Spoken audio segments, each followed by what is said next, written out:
What's going on, man? Good. How are you doing, man? It looks like we're almost wearing the same shirt. This is kind of funny. Yeah, and mine has mountains on it. Mine's just plain because it's more boring. But this is good. So yeah, it's super great to see you. Super great to do this. Looks like someone's asking who is Ryan. I mean, I hope you've been watching the videos I've been posting, some I, that he's been I'm the posting. guy that got cooked so bad. You know, it was a longer conversation, and definitely you can tell that Jubilee likes to cut things to make them have those viral moments. So I'm not putting that all on you. It was for No, sure done for their effect. I'm just poking fun, man. Absolutely. Well, yeah. So Ryan and I discussed this, or after around when the episode aired. You only get so much time to, to discuss these things in that very short segment, and things get, cut, and everyone's trying to get their points in as fast as they can. So we thought that having a conversation where we can just kind of have it be a bit more free flowing, a bit Yeah. more, just fleshing things out might just be a little bit more informative for everyone, and just we can kind of get into the issues. You guys, of course, can ask questions, and if you're interested about either of our experiences, can feel free to do that. But I don't really have, I definitely have some like just ideas and talk and things of that nature. But this is definitely not. It doesn't have to be super structured or anything. But I guess I'll just Yeah, no, pose just it a to you. conversation, man. Yeah, First of all, I kind of want to, I guess, debrief a sure, little bit about the overall experience go for it. because it was an eye-opening experience for me. So I didn't Hmm. really quite know what I was getting myself into when I went there. 50 people is a lot of people to be having a Yeah, discussion with. absolutely. It It was was a lot. massive. We Yes, were there for 10 hours all day. tell me And about it. what caught me most off guard about the whole experience was this pre-debate debate that you had to have with your Circle, yeah, side, yeah, your yeah, circle. And we're all jockeying for this opportunity to go up onto the main stage and speak. yeah. So, the topic I actually ended up going up with you was actually the topic that I knew least about. Oh, interesting. Yeah, If I'm curious, which one was the one you were most looking forward to go up about, or if there I was would one? have loved to have the conversation about religion, and I would have loved I to have the know. conversation about depression. Yeah. Those were the two that I was like, or the pornography one. Yeah, I I wish thought they would have I would have aired. been, I wish they would have yeah, aired the religion one. It yeah. was They really cut annoying. that. They like, They cut that yeah, in the they second episode. even in the first one, because that wasn't one of the prompts that they Yeah, included in the first episode. So they cut that one, and they cut which other one did they cut? They cut the Me Too one, the one where the Me Too's been unfair to men. And I feel like both of those were definitely much more substantive than should men wear skirts. Like I yeah. feel like that was, Or the yeah, Elon Musk one. that too. That was really, That yeah. was a prompt that I think could have just been tossed. I just didn't think it was necessary. So it is what it is. You can't. Elon gets the That's clicks, Elon's all the talk these days, yeah. they gotta That include it. that is true. Yeah. So overall, though, I would actually have to say though that I'm happy with what they did put out. Yeah. Because for better or worse, both me and you are the headlines for that. We I are know. Yeah, it worked out. Yeah. the opening segment. So I Hmm. thought well, that caught me by surprise because I was not expecting that. I was I curious to was see if I they were was going to do not that. expecting that at all. I was like, what? Well, It's me and him in the beginning. That's yeah. sick. I wasn't too surprised by it, and the only reason, and that's not to say anything about me, it's just despite the episode being called Middle Ground, and I'm sure you'll probably agree with this, it was kind of middle ground in name only, if that makes sense. Because like they were Yeah. shooting down middle ground statements left and right. I think the only really one that you saw of the director interjecting and basically saying like no was actually an hour conversation, but for almost the entire day, it was just like, no, you guys come to some agreement? No, say something more controversial. And it was just so Yeah. yeah, I it was think we not very could have structured. agreed on, really, in the very beginning, we could have agreed on the fact that it is wrong to hate anybody for immutable Yeah, characteristics. I Yeah, genuinely I hate someone mean, on the basis of immutable characteristics, yeah, but I apparently, think yeah, both of us would agree that is an awful thing to do, yeah. Mhm. And so that was definitely something that, I wish we had a little bit more time too, because 8 minutes, It's man, not it's enough. like it's just not enough time Of course not. to even express a single thought, Yeah. like we hit on a couple different things that we Hmm. probably could have spent a lot more A time talking about lot and more time. fleshing out and trying to come to an understanding. I also Hmm. think my style, I'm not used to debating in a very I'm not used to really debating at all. I Fair. have conversations. I Yeah. you know I host a show where I'm just monologuing the whole Yeah. time. So when I'm debating some or listening to somebody, I'm trying to understand their point of view and then Of pausing, course. thinking of my counterpoints. You're much better at that, man. You sound like a seasoned debater. You're I very mean, good at it. I don't know. Because people have asked me that a lot, and I had a brief stint on political TikTok back in the pandemic era. I kind of left that behind because the internet can get very toxic very quickly, and it was just not worth it at that time. But so I don't actually have that much experience. So it's been just something that I've been interested in, and I guess something that's come mostly naturally to me. Yeah. But I really enjoy having the conversations, and mainly I think these conversations need to just be happening more in Yeah. general. You know what I mean? Like I think the problem is that just people just don't talk to each other. And Yeah. thus, we all exist in our own echo chambers. And then we think that everyone else on the other side thinks X, Y, and Z because that's what our echo chamber is saying, when that could be and often is completely incorrect in terms of what the other side actually Yeah. believes. So I think that, us even having this conversation, and the episode is not exactly structured to have it be a productive exchange of Yeah. ideas. But even though it wasn't, I still think it was good to have the perspectives out there, having it clash and having the people have the conversation. So I think Well, that was your pretty great. knowledge, your skills definitely shine, man. Yeah. You did a fantastic job. Actually, Oh, funny enough, yeah. when I was watching you debate I forget the guy's name, the one guy on the depression topic, I Yeah. was like, oh Yeah. man, I don't want to debate that guy. That And guy's way that's just smarter what than had to me. happen. Yeah, that's just how it had to happen, of course, for fate purposes. But no, I guess kind of, how I kind of wanted to structure it, and I enjoyed, debating as well, is I kind of went through the video again and kind of just broke down the points that were Yeah. that we brought up and talked about, and then we can just flesh them out more. So instead of Yeah. having so for example, like I think the first thing that we brought up, and if I can remember correctly, is it was regarding the example of, we discuss a lot about toxic masculinity, right? This Yeah. idea that toxic masculinity is often brought up, and you brought up the point about toxic femininity and how we don't talk about that as much. And that's like that's kind of an asymmetry that shows that we, focus on the toxic traits of this form of masculinity or men, and we don't focus that on women and that sort of thing. Would that be a Yeah. correct characterization? Is there anything you Yeah, want I to think add that in would there? be a correct Okay. characterization. One thing I would like to add is that I actually don't think like masculinity or femininity are toxic at all. Hmm. I think the lack of masculinity or the lack of femininity are what's a problem for society. I think a man that is truly masculine is Yeah. going to demonstrate self-control. He's going to be a man of honor. He's going to Yes. stand up for what's right. Hmm. He's going to be somebody that's courageous and uses his strength for the good of all mankind. Hmm. I think I'm a Christian, and I voiced that a couple times, maybe not during our debate, Hmm. but throughout the actual episode. And I Yeah. view Jesus as kind of one of those peak examples of what it means to truly be masculine. I mean, if you take Christianity at face value, Jesus was arguably the strongest and most masculine man that ever existed, yet he didn't use his strength or his power or any of that for smiting people or doing any of that. He used his I guess he was a meek man, Hmm. and he used his power at the opportune time to essentially redeem all mankind. So meekness, a lot of people equate that to be meekness, but it actually means power reserved. He reserved his strength and used it For at an sure. appropriate time. And I think that's actually the Yeah. heart, the essence of true masculinity is you're using your strength at appropriate times. Yeah, no, I am pretty sympathetic to on basically all of that. Obviously, I don't share the same religious convictions, so not the same grounding. However, I would agree very much with the characterization that that is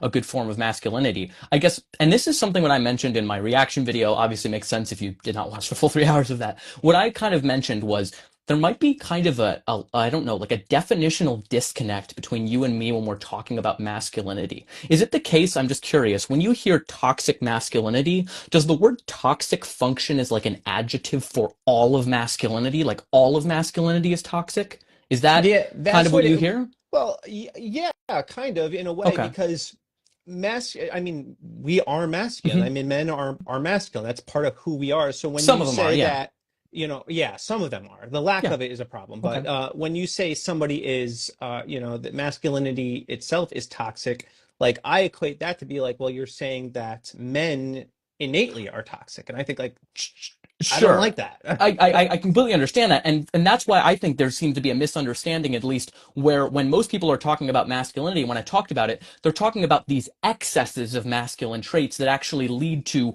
bad consequences. So I think there's very few people who actually say that all of masculinity is toxic. They're saying things like embracing so much stoicism or resilience that you don't share your emotional, like, moments with your partner, or you don't disclose your emotions, or you feel that you have to, handle things in an aggressive manner all the time, or that's your default. I talked a little bit about, like demonizing other men who don't live the same lifestyle that you do, that you have to have this sort of control in relationships that kind of like dominates everything else. Like, I think that those are forms of kind of an excess of masculinity. That's this idea of toxic masculinity. Not that all of masculinity is toxic. And you talked a lot about what I would argue, and I think is very much the case, a very healthy form of masculinity. And so I think in that sense, like, I don't know, like, is there some agreement here that there are some forms of, I guess, like masculine ideals or masculine ideas that can be taken to an unhealthy level, of course. An Yeah. excess or too much of it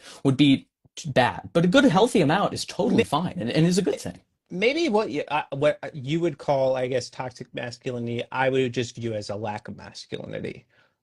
Because I have this, I believe masculinity is inherently good, because it's part of who we are.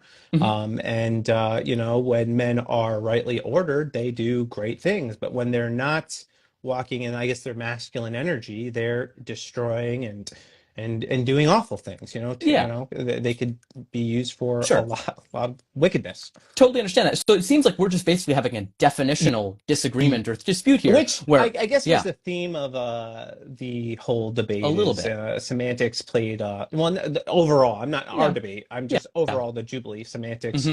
People are getting caught up on words and Yeah, subtleties. that's what happens a lot. So I think that at least when I hear the term toxic masculinity, at least, and some people might be using it differently, but at least to my understanding is they are describing, I guess, what you would describe as, and I actually would almost agree with you in your characterization because I do think toxic masculinity is like a perversion of masculinity. It's masculinity gone wrong, Yeah, and I think in that sense there. So I think in that sense, like.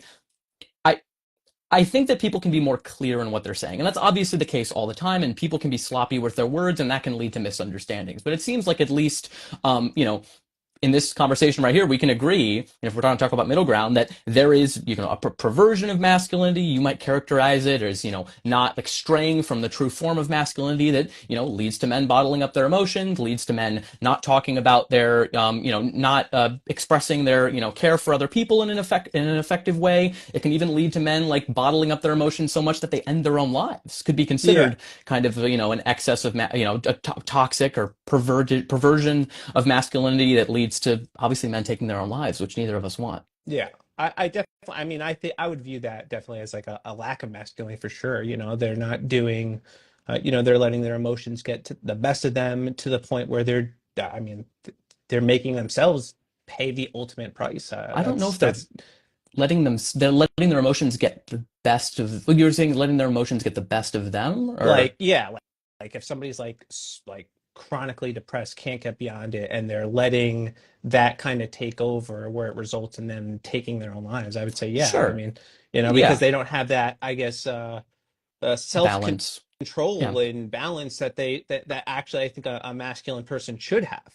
sure, Uh, yeah, and yeah, that makes complete sense. So I guess then I'm wondering then if like when people are calling out toxic masculinity online, maybe they're kind of in agreement with you in some sense. I'm sure you have a slew of other disagreements with them on a whole number of issues, but we might both, and it seems like we both are fighting, and a lot of those people who call it toxic masculinity are fighting in favor of men having a healthy level of masculinity that allows them to have healthy relationships with the people in their lives and flourish. I don't think though, that's what a lot of men hear, man. I do think probably most of the men hear it the way that who you are is So toxic. And I yeah. think men already have this problem with their self-worth and their self-image, and they're depressed. And one of the things that I saw a lot in the comments, and this is actually one of those things that actually makes me feel a little bit more passionately about this, even before I had the debate, was Mhm. this like flippant, dismissive attitude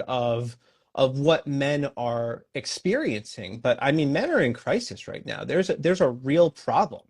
And I think, when you label, even if that's not your intention or the intention of the people using that phrase, toxic masculinity, it makes it seem like them as a person, who they are, is inherently Yeah. bad. So And I don't imagine yeah, that can have a good effect on the I don't. mental health of men. So I don't think so. And I think the internet comment section is, like, as I mentioned, the worst place to Yeah. judge the character of any individual. That's like not gonna be very good. I do think, however, when we're talking about like these crises that men are facing, in many senses, it seems like it kind of stems. Not, I don't think it stems from like this sense of lack of masculinity. I think for a lot of these men, they view what they're doing as masculine. I need to be resilient. I need to hold it together for my family. As even Anthony was talking about in the second episode, I can't be weak around my wife. I can't, let her know that I'm really struggling because I'm failing as a man. Like, to me, like, even if we both agree that they have a misunderstanding of what masculinity is, or it's leading them astray, to them it is in their mind a form of masculinity that turns toxic. So it seems like in that sense it is a form of toxic masculinity in their mind almost. I would say, like, maybe me and you would not necessarily agree here, because I do tend to agree with Anthony a little bit on men being a little bit more stoic. Because I actually think, like, I I think now, at least in modern America, men are, don't really have that big of an issue sharing their emotions. And I think, like, me as a man, all right, I'm not gonna say I never cry in my life, or, Mhm. like, I don't get emotional. But I do want to be like a source of strength for my family to depend on. So if I am going through something, if I'm going to do my very best to maintain strength in that moment for my family, even if internally I'm struggling with something. And if I do need somebody to talk to or spit things off, I'm going to talk to a brother. I'm going to talk to a close friend. I'm going to talk to another man about it, and not put that burden on my family, because I want to be a source of strength for them. Sure. Where like, I don't know. I don't know if you've ever heard Jordan Peterson, but he had said something that kind of challenged my perspective a little bit. He said, "What type of man do you want to be, I guess, during a time of crisis? Do you want to be the type of man that other people can depend Mhm. on?" And that's the type of man that I want to be, and I Sure. think that's the type of man that we should aspire to be, is the type of people that other people can I, depend on. I completely, yeah, And complete, yeah, that involves a deal of emotional fortitude, sure. So where you're I keeping it completely, together, yeah. maybe while falling So, apart. so I completely agree that you should be someone who people can depend on. But I think also involving leaders, involving people in general, showing a certain level of vulnerability and humanity and humility, I think is really important to having other people depend on you. Yes. So for example, in relationships that I've had before, being emotionally intimate with my partner and, for example, sharing that with them, some of the insecurities that I have, sharing some of my weak spots, if I'm going through a really hard time, letting them support me demonstrates to them that I'm someone who's confident enough, that I'm someone who's strong enough to realize my deficiencies and outsource them to someone who might be better equipped in that area. It's utilizing everyone's strengths. So I think the problem with, and at least, a potential issue, I don't want to say full problem, with kind of this type of rigid, I must be stoic, I must always put my head down and grind, is as I spoke about, I think it leads to people spinning their wheels and suffering unnecessarily.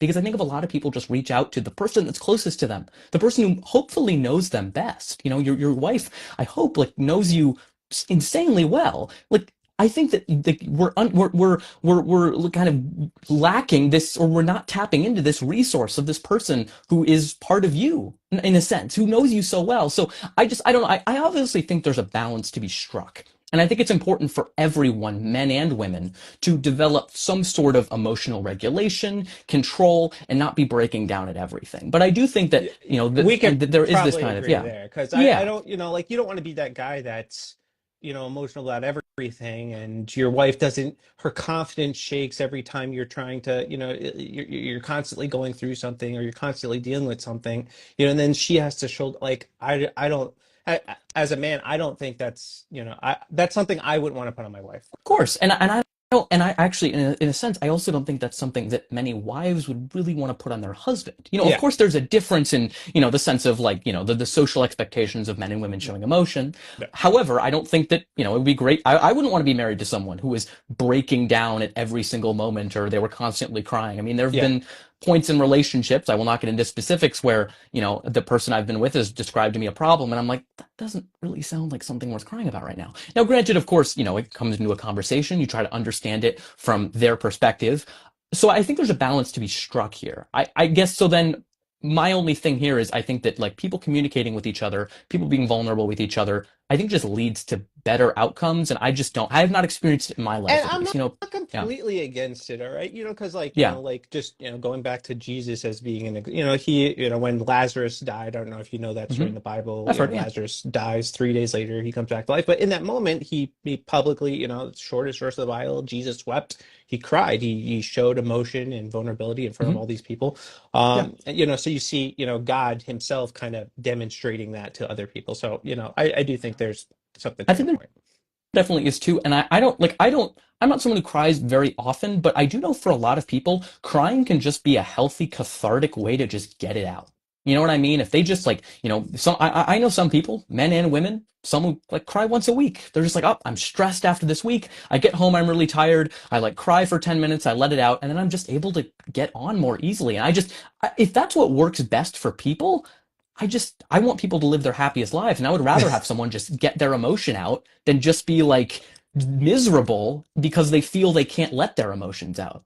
Yeah. I don't know. Yeah, I guess my approach would be like, like, all right, how do I help you regulate or manage those emotions so that you're a little bit more, like in control and Sure. not breaking down, every I, week or, I agree. I think every time you're sad. I think that's a form of regulation, though, right? Yeah. Like I don't like I think that that crying can be cathartic. I think that it's very gendered how we view crying. Like I think we just inherently we view crying as this kind of weakness, when in a sense crying could be viewed. The only reason we don't view it that way is the way we socialized it. Could be viewed as a type of confidence, being like, look, I need to get this out. I need to feel my emotions right now so that in an hour or something like that, I can go do what I need to Yeah. do and take care of my family. So I think we make crying into this big thing. Is like I don't know. I don't think it has to be that way I necessarily. do think for a man though, there is a an appropriate time and place for it because like maybe you'll disagree with me on this, but I do think generally if men like cry, particularly in front of women, that they do find it off-putting. At least I've seen this. I've seen and yeah, you say, the internet's the internet, and Mhm. yeah, some people say wild things on the Sure. internet, but I do think there's, some degree of truth because there are people behind, or at least for the most part, behind these messages where Of they say course. like, oh, Of like, course. that's a big, turn off, or, like it causes some women, I guess, to lose respect for the I man. have I've seen that before. And the thing that I usually see from that is, and maybe I'm in, I'm not seeing certain stories. I've seen these stories. The most common are, I went on a first date with a guy and he trauma dumped for me for 4 hours and Oh he was just yeah. crying. Like Don't that's don't do just that, so, fellas. of course, but no one should do that. That is someone who is an emotional mess who you do not want to get involved with. And that's just understandable. That's not a I think gendered even thing. for men too, because I had Agreed. before I got married, I went on a date with a girl, and Yeah, she told me, we were on like second date, and she just told me like of way too much. I'm course. like, I'm like, Yeah, okay, this is like too much. this is, I can't handle this right Yeah. now. I'm So it's just almost getting not to a know gendered you. thing. It's Yeah, almost not even a gender thing. It's like, I don't want to deal with but this person who's a mess right I now. do think men are a little bit more softened to that because I think there's a, like, yeah, I They, do think they're they more are softened softened to that. from They, society, though, right? yeah. These are all things we impose onto, like men. Women are more emotional, so women are able to be more emotionally vulnerable without it being seen as weak or seen as a lack of masculinity, or that people will look down on you. Like I feel like these are all just societal things that we have thrown together that leads to men not dealing with their emotions in as healthy ways. I've heard of a lot of men talk about how they're jealous of the emotional intimacy that female friends have with each other, how they're able to gossip, how they're able to talk about things. Now, of course, there's differences, but I think that in many cases, women having those closer emotional relationships leads to them being more flourishing and not having to be so stoic all the time and being able to like lean on someone without this judgment of, oh dude, this guy like talked to me about his problems and he just started crying like what a wuss. Like there's That just does not that happen much though, present. man. It does No, happen. no, among men, of Yeah. course, and maybe among some women, but I'm saying among men, and that's why I'm saying I think it's a male problem. It's a men judging other men as being less masculine because of showing emotion. Like that's the type of toxic masculinity in a way that I'm talking about. This idea that they have in their head that men shouldn't show their emotions in that way, that crying is feminine, that it makes a man more weak, and thus men don't do that, and then men bottle it up, and then it leads to bad consequences. So that's kind of an example of this kind of toxically masculine idea that men don't show their emotions. Yeah, I think if a man wants to do that, you do that, and I just can't. I can't bring myself to do it just because I want to be a source of strength for my family and for others, like I want to be the person that people can depend on in moments of crisis Sure, and demonstrate and be that rock and to the best of my abilities. Now, if there's a point where I'm feeling the weight of it, like I'll probably go off quietly by myself, and sure. deal with that. Um, but yeah, okay. Yeah, no, and I totally get that, and and I'm not like saying here, I'm not like Ryan. After this, you better go in front of your wife and you better start crying. Like, no, of course not. You live your life, I however, is got the best for you. tissues. I'm ready You got the for tissues? I hope you're ready. I hope you're ready after this. I'm going to convince you. Let's get into this conversation. You're going to be bawling. No, I'm kidding. But I do think, and of course people have different ideas, but I do think that a man who is able to be emotionally vulnerable, in my experience, and who has that type of emotional intelligence, is seen by women as, in a certain sense, being confident, especially if you're in a like close relationship. Like if you're in a close, I'm not talking about second date or third date start trauma. Of course not. You're just getting to know someone. But once you get to know someone and you're really opening up and you're really, like sharing those things about your lives, in my experience, it's led me to have closer relationships with women, and I've even experienced it. Like I still don't really want to cry in front of women. Like, I don't want to. And I, it's how society views it, and I still think for some reason that a woman is going to view me as less masculine or less of a rock. It just never happens. It just over and over. I've been in so many different relationships or situationships. You know how it goes. I'm in college, and it just never happens. It just all, and maybe it's a generational thing, and maybe it's a generational difference, and maybe women view things differently. But in my experience, it is a marker of confidence. It is a marker of, I trust you. I trust you. I trust you to view me as who I am and know that I'm in this and that I'm sharing with you. And so I don't know. And I'm not telling you that I don't know your wife and I don't know your situation and I don't know any of that. So, however, I just, I'm not sure. I'm not convinced that women actually don't want their partners to healthily show emotion and cry occasionally. Like, I don't Yeah, know. yeah. I would say appropriate times, Of right? course. Definitely appropriate times. Like, death of a family, Mhm. that a family member, friend, close friend, that's fine. When you're walking down the aisle, you see your beautiful bride coming, you're allowed, I permit everybody to do one One, tear, that's it, yeah, but the thing here is, it seems like appropriate Yeah. time you're defining as not in front of a woman or not in front of your wife, and I think that that's a bit of a distance. I don't think that really that's the Well, case that when I would say if somebody's like dies or something sure. horrific happens, yeah. I mean, I don't think it has to be I that probably bad would. though. I don't think it has to be that bad. I think, look, I don't you had a stressful day at work. People, I don't know what job you're in, if you're at a call center, if you're customer service, people were screaming at you, someone spilled coffee on their computer and you had to explain to them the warranty doesn't cover that, and they started cursing you out and it was over and over, whatever, story like that, and it was just over and over and over, and you're like having to keep your game face on the whole time, and you're having to be stoic that whole time at your job because that's what you have to do to get paid, and then you get home and then you open up to your partner and you're just overwhelmed and you're just like, look, I just need to get my emotions out for 5 minutes and then let's just have dinner and enjoy our evening.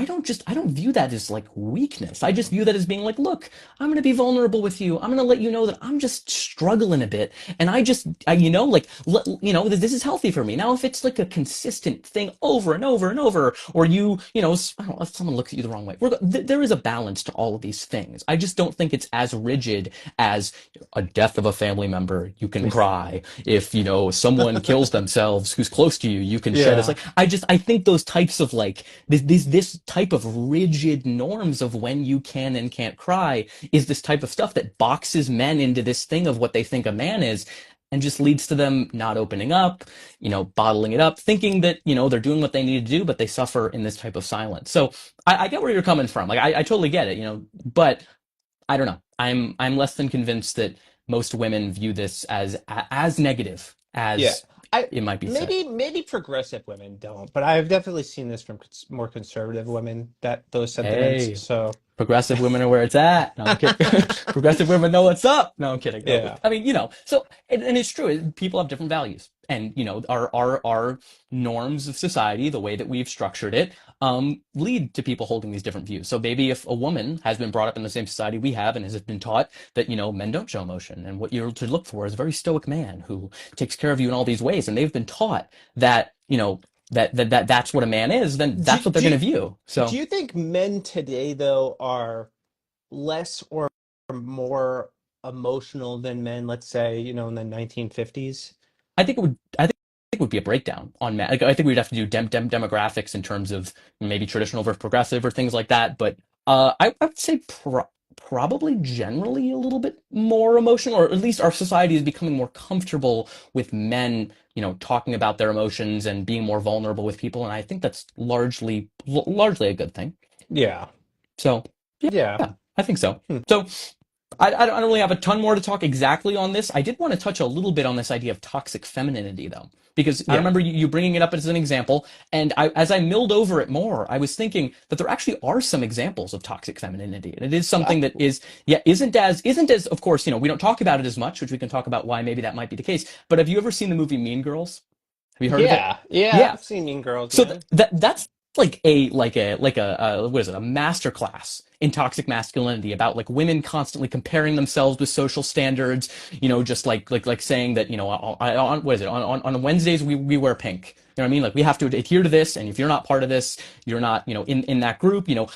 Putting each other down to impress a man. Like, I think there's so many examples of toxic femininity in that sense. Just like, for example, weaponizing emotions and victimhood. Like in that movie, there's a lot of like, just breaking down in front of someone to make someone else feel embarrassed, or that someone else is like. So I think the toxic femininity is a thing that exists Yeah, I for see. sure. Now, we don't talk about it as The, much as toxic masculinity, but Diana says manipulation. Yeah, I would say yeah. that's I'd say that's but I would say again that's like a lack of femininity, because I don't even really believe like that talk a lack of femininity, like they're not actually using their feminine powers for the betterment of society. Well, yeah, but then you're just defining like masculinity as always correct, using something as always correct, and femininity is just don't. I think people can express excesses of these things. Okay. If a woman is over emotional, or like, or is using the fact that women showing emotion historically, like for example, I don't know, there's examples of like, white women's tears. You know what I mean? Like that type of emotional thing. If they're using that or abusing it. They don't like that. I feel like that is an excess of that feminine trait, a misuse of it, you could say. But I don't. A lack is weird. I don't see it as a lack. I see it actually Yeah. as an excess. So that's why I use the term. They've used the term toxic, because it's too much of anything. You drink too much water, you get water on the brain. It's like toxic water poisoning, like that type of thing. So it's too much, is kind of that sort of thing. Well, I definitely see your examples, Yeah. like those examples make sense to Hmm. me. Yeah. I wasn't really bringing that up though to even just talk about like the bad things that Hmm. women do, because like I really believe like like I boil things down a little bit simpler. It's like you're either like doing good things or doing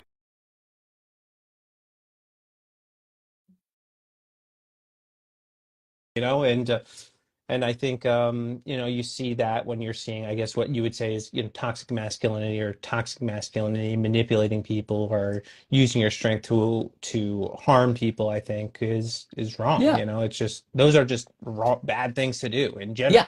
I totally agree. And I think then this is just a labeling thing. Yeah. Like, you know what I mean? It's just like, how do we, so at least in my view, when people are talking about toxic masculinity or people talking about toxic femininity, they're talking about traits that can be associated with the two camps Yeah. but lead to bad things. So Yeah. you don't want to embrace this type of toxic masculinity or these traits to their excess. Same thing with femininity. One thing that you did bring up though, at least, and I just wanted to talk about it a little bit as kind of an example of toxic femininity that as I watched the video back, I was like, I don't know if this is as much an example of it, was false rape allegations. And I guess I just don't think that's I think I'm not saying they don't exist. I'm saying I don't think they're a toxically feminine trait because it's just lying about a crime. You know what I mean? And like men lie and do that thing as well. So I just don't Well, think it's wouldn't like they be inherently a using feminine thing. though, like, like fake tears or, like these, what you would say is like toxic feminine traits to make that case? They could, but then that it wouldn't be the rape allegation that they're doing. It's not the fact that they're accusing a man of rape that's feminine. It's the fact that they're lying. The fact that I'm they're being I mean, all of emotionally it paired manipulative. together though is bad. I mean, the emotional manipulation is what you would You describe as you could being a you could toxic say that sure. You could say femininity. that you could say that a woman could use toxic femininity to make a false rape allegation and it might, make things, more effective in a sense, but I don't think inherently. I think there are some women who make, in the very, in the cases where it does happen, because we shouldn't deny that it happens. I've read some cases where, a woman was having an affair with a man and she, didn't want to get caught. So she accused, I just, now granted, she doesn't even have to you talk about those, or she doesn't have to embrace those toxically feminine traits. She could just lie and just be like, yeah, he did that. Get him. Yeah. There's nothing feminine about that. So, There's I mean, nothing would you feminine. That's say just like, lying. would you make like that same case then for like a man that uses his power to, take some, a woman's life? Or would you call that toxic masculinity? Or Well, just murder? no, no. No, because here's the thing: is I would say that because the excess we're talking about there is violence and aggression. The excess we're talking about in the case of the rape allegation is lying. And manipulation and maybe If so, putting on those tiers but like I'm it saying would here, be part of I it. agree, Yeah. but those things aren't inherent to a false rape allegation. You can make a false rape allegation without without being overly emotional, without pitting women against each other, Yeah, without I invoking do all these think though stereotypes. that I mean part of that would play like a huge role in making at least the allegation I, credible. I don't, or you could put together you could manipulate statistics, you could fabricate photos. My point here largely And then is that, too, also like relying, so women are very relational creatures, and sure. relying on the goodwill and benefit of doubt that society gives you, because you are a woman, I think So does play I a role think in that. I think there are examples of how women can use those toxically feminine traits in service of making a false rape allegation. And I would agree with you in the cases where that happens, then in that case, it could be an example. I guess all I'm objecting to is this idea that false rape accusations as a concept Yeah. are an example of toxic femininity. And on the other end of it, I would say that aggression and violence towards women that leads to their death is an example of toxic masculinity because it's inherent. You can't separate that Yeah. from that. I So would just that characterize both those things as is evil, but I oh, hear what you're saying. Now, I agree they're both evil. I agree they're both evil. I'm just saying that I think one is kind of more directly linked. I don't think deception, for example, you might say emotional manipulation, maybe, but I don't think deception and lying are feminine I actually traits. think that's probably one of the most effective feminine, I guess, negative traits that women do have is that they are able to do this in a way where they garner more sympathy than men. Where men are, I guess, I don't know. society is more prone to believing women. I mean, this is the hallmark of the Me Too movement, believe women, and and it. it sets this precedent that we should automatically give them like the benefit of the doubt. But hold on, and I know people in the comments It's are okay. going to be Yeah. upset. So Yeah. I don't think we should just automatically believe anybody. All right. I think we should believe evidence, and not let our emotions dictate how we automatically react to Sure. something. And I think that no, and I think that still largely is mainly the case. And we can talk about the Me Too movement if you want, because that part did not get aired. It was I think there's a misunderstanding. I think of the Me Too movement. It was I think the believe all women thing was kind of more like don't immediately disbelieve them or don't immediately say that, like, as is done in history, make up all the excuses for why what they did is or why what they're saying is false and Yeah. that sort of thing. Of course, I think it's more of give every woman a case. Of But course, we know that those things exist. Like the example of Carolyn O'Brien, I think, or something, of like the Emmett Till case about how she weaponized and lied that Emmett Till had like hit on but her or did that sort of thing. And so, of course, there are those can you types hear of me out cases. for a second on Sure. the believe all why I see it as a problem, right? So let's say we have a situation where a woman makes a false accusation on a man, and we automatically believe her, that she's probably telling the truth.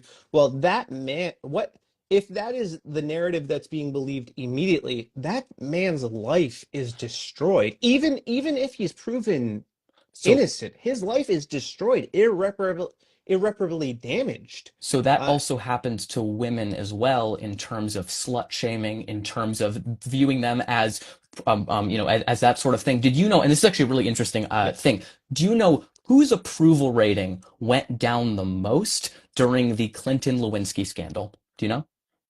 Whose approval rating Who went did the down public the view the worst after that? Monica It was Lewinsky, I would assume. Hillary Clinton. Oh, Hillary. Yes. So they viewed her as some sort of failure, as some sort of like. So I don't actually like. I think that women experience the brunt of a lot of this all the time. As you talked about a lot. We talk about the Brett Kavanaugh case. Like they're put through the ringer. Women are also put through the ringer. I think they're just put through the ringer in different domains, if Wouldn't that I makes guess sense. the middle ground though to this be to not believe all women or believe men, just to believe whatever the evidence So yields? Wouldn't that make the most for sense? yes, but the issue is we don't always know the evidence in me. You know what I mean? Yeah, If someone, for example, and this is just an example, I bring up to you. I guess I don't want to use too personal of an example, yeah. so I won't say. So, like, I'm going to say hypothetically, if you have a daughter, maybe you do. If your daughter came to you, and if you have a daughter, and was like, "Hey, this happened to me," would you would you believe her immediately? You're like, "I got to see the I'm evidence. I I would got to see the I evidence. I don't." I would say I would absolutely play my Okay, daughter immediately. I love her, and I of have an course, emotional take in that, yeah. like an emotional stake in Hmm. that. So, like, if it were, some random person and they come to me battered with bruises on their eyes, it Hmm. depends on this. It's very circumstantial whether I believe them or not. I would at least give them the benefit of the doubt, Sure. and bring them to So the I police think station and treat them, yes, like something had happened. and that's I'm just why, gonna say yeah. you're making it up, but I don't think I would take it as gospel. And I don't, Now let's let the yeah, courts dig in sure. and find what's up. But the And I don't think, problem yeah. though is we live in this age of social media where, you make an accusation, well now if everybody's automatically assuming whatever the narrative is, these people's lives get destroyed. Like that's the and this you said the same with the women, getting slut shamed or whatever. That's a problem too. So it's like I don't know the best way to balance that other So than just to believe so fine, evidence you as it comes you up. you, you can, and of course this just gets down to a critical Yeah. thinking thing in Yeah. society where we should revise our beliefs based on upcoming evidence. Yes. And the reality is people just don't do that because misinformation and things can spread super fast, and then the corrections that are put out to fix that never get as much Now traction. So there's people who saw the original. So like I don't think this is like a unique to you this brought like up issue. the Johnny Depp case. Now I do want to clarify that. I you do want to brought up the clarify. Chris Brown Hmm. thing too. I'm gonna be honest. When you Hmm. brought, I was like, I don't remember anything about the Chris Brown. I Yeah, can't answer this.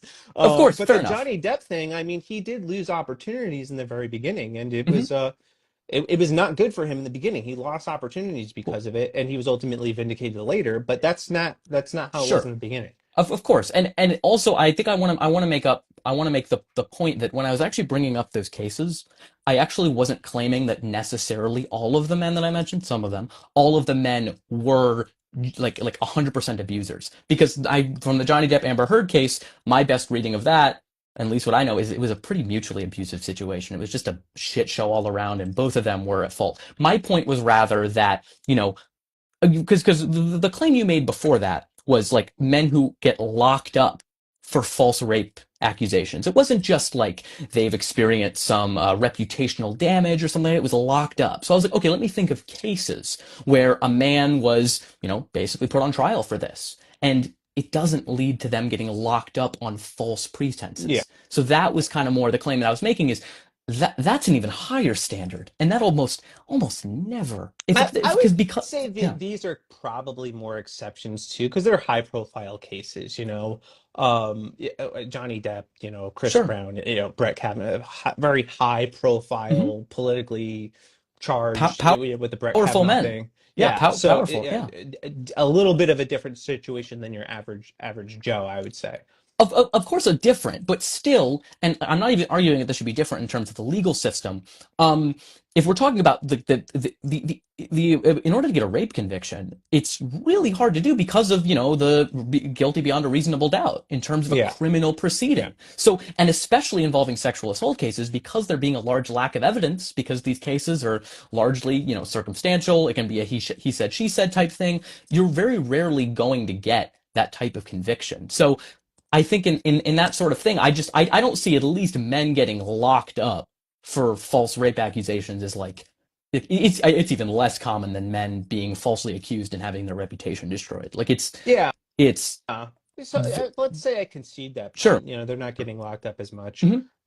but the reputational damage to me is something that's equally as bad. And then the other thing is that what happens to these women that make these accusations? Um, Like, are they penalized for it? Do they suffer repercussions for making these accusations? What is it?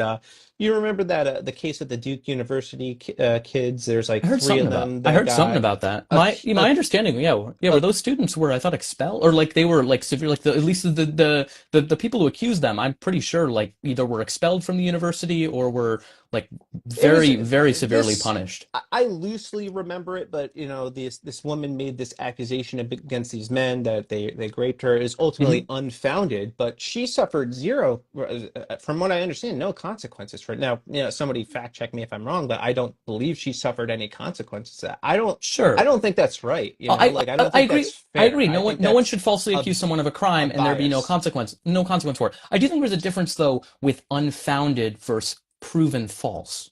Because Yeah. those two things are very like if we don't know what happened, and that's actually the problem with a lot of these false rape statistics or false rape allegation statistics, is many of these studies, like the 2 to 10% study, they group in a large amount of unfounded, there wasn't evidence there as well, it's false accusation. And that's just not how the crimes work. Like And it then to be the case we don't have that, and so yeah, I don't, and another thing too that I think is kind of relevant to this is that how many you see headlines all the time of a woman teacher, public school teacher, framed as sleeping with a student or having sex with I've a seen student when examples she raped him, and of that. that's just that happens a lot, man. It's like it's I scary mean, I how don't. often it I mean, sure, happens. I don't. I have not.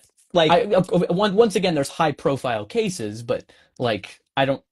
I can think of like one off the top of my head, but and I've heard of some, but like I don't know if this is. I don't know. Like women being sexually assaulted is much much more But common but here, than those types of so here's the situations.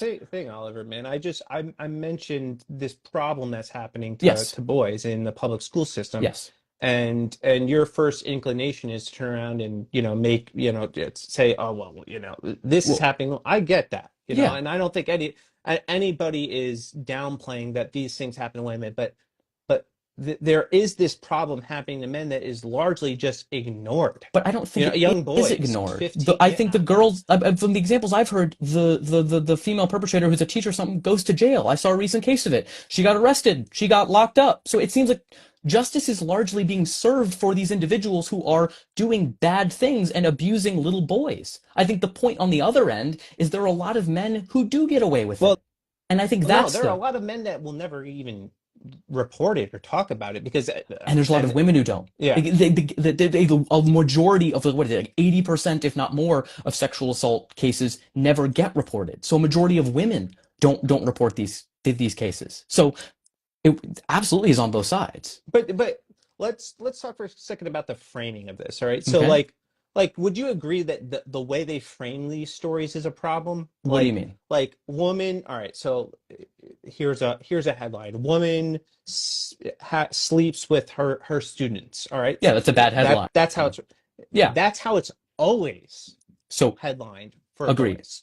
agreed, It's not agreed. that way for women. Yes, It'll very plainly state sexually assaulted, raped, or whatever, which it should be. of course. It should be to highlight the severity of that, but it's not done that way So with here we boys. agreed. The framing is a problem, but do we see how there's a difference between framing being an issue and like at the overrepresentation of sexual assault being an issue? Like you know what I mean? Like the on the other end, it's that women are getting assaulted a lot more. That's a serious issue. On the other end of it is framing.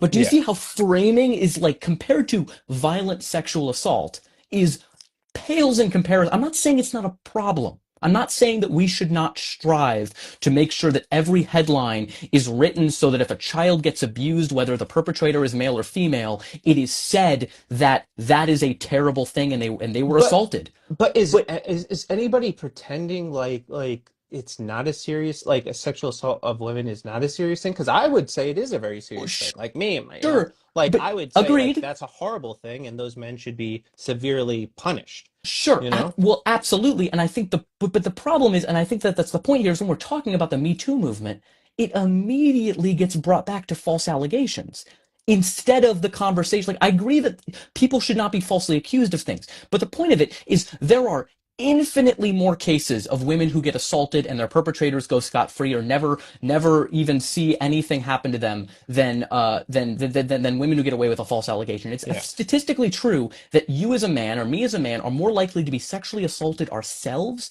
than to be falsely accused of sexual assault. So like I think when we turn a conversation that is directed towards women and women's experiences and we go, what about men?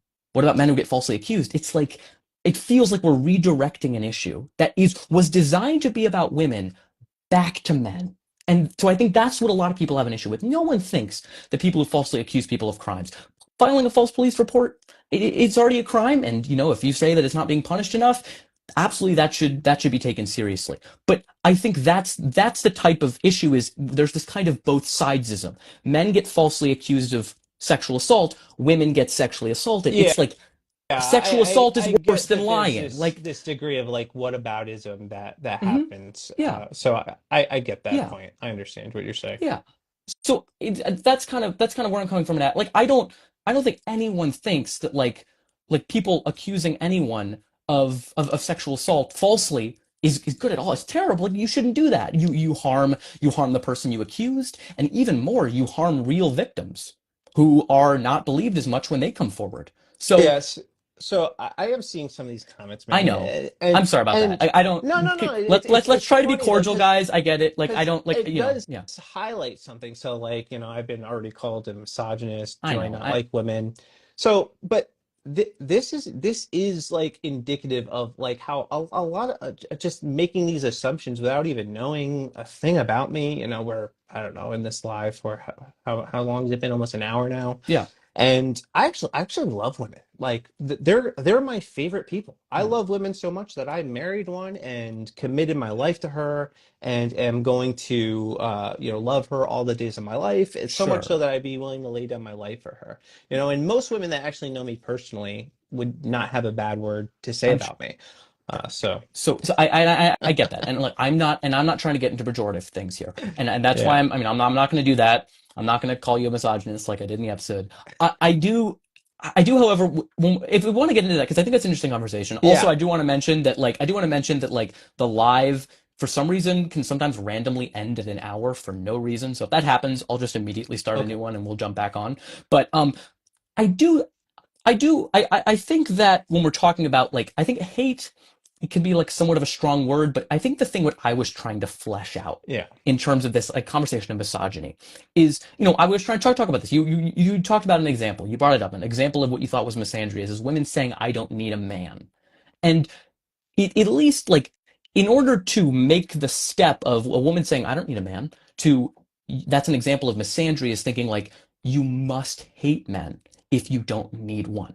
And it's like a woman could just not want to be with a man, and that's okay. So, in Yeah. order to make the leap from hatred that to hatred, there has to be some sort of entitlement there, or thinking that no, you must be with a man. If you don't want to be with a man, you must hate men, and that's the type of thinking that like leads to like, oh, like women are less than, women must be with a man. That in a sense could understandably in some people's minds be like could be misogynistic. That was the point I was trying to get at. It doesn't mean you're a Yeah. terrible person. It doesn't mean that you hate the women in your life. Of course not. It's just that that's when if someone hears that, if someone hears I don't need a man and hears you hate men, that's the leaps that we go through to get Y- from here to here. Yeah, so what I had said that it's this sentiment that men in society are not needed. And I guess that's, I didn't communicate that the best. Sure, well, And then fair two, it's enough. like, like a series of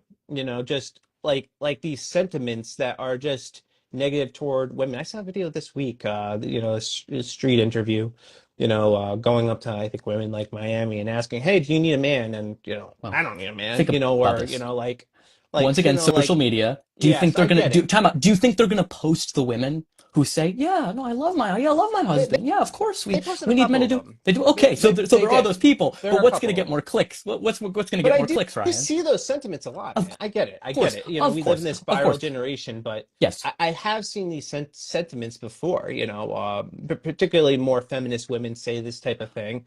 And and it does like one thing that men do need to feel is actually needed. So it's like, do you think like and I'm not saying they're entitled to women, all okay. right? So like just hear me out. Mm. I'm not saying they're entitled to women or anything like that. But men do need to feel like they add value to society, that society does Sure. need them. Yeah, And when that message isn't communicated and the opposite message is communicated, that they're not needed, that they're expendable, well, that stuff gets internalized and it can manifest itself in some pretty ugly I, ways, I, I as we get that. see with No, violent aggression and all these totally things that understand happen that. in society. Totally understand that. And I think when we're talking about these women who are saying, I don't need a man, Yeah. and this happens a lot with the type of rhetoric, is people are pushing back against what has been the norm for so long. Throughout all of human history, basically up until fairly recently, when women could do things such as buy a house on their own, have a credit card, they functionally did need a man. So by saying, I don't need a man, it's asserting their independence. It's saying, I actually don't need a man to live my life autonomously. I don't need a man to be fulfilled. I don't need these things. I don't need a man for those things because I'm independent. It's a show Well, of that type of I think independence. I think we need each other. I Of actually think course. like on a Oh, of societal course. level, women do Absolutely. need men and And men do and need women, of because course. like men are largely responsible for building, civilization, culture and buildings and infrastructure and all this. I I don't know, dude. Like, I mean, yes, they did the manual yeah. labor, but that's assuming that the type of domestic labor was not essential to them being able to do that. I'm not I didn't say that. That's why I Oh, said but we need sure. both.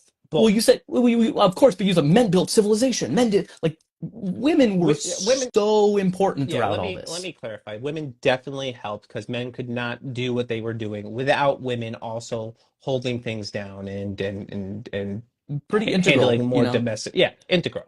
But but men were needed. Without men, and women. like they were, Yes, and women, yes. But sure.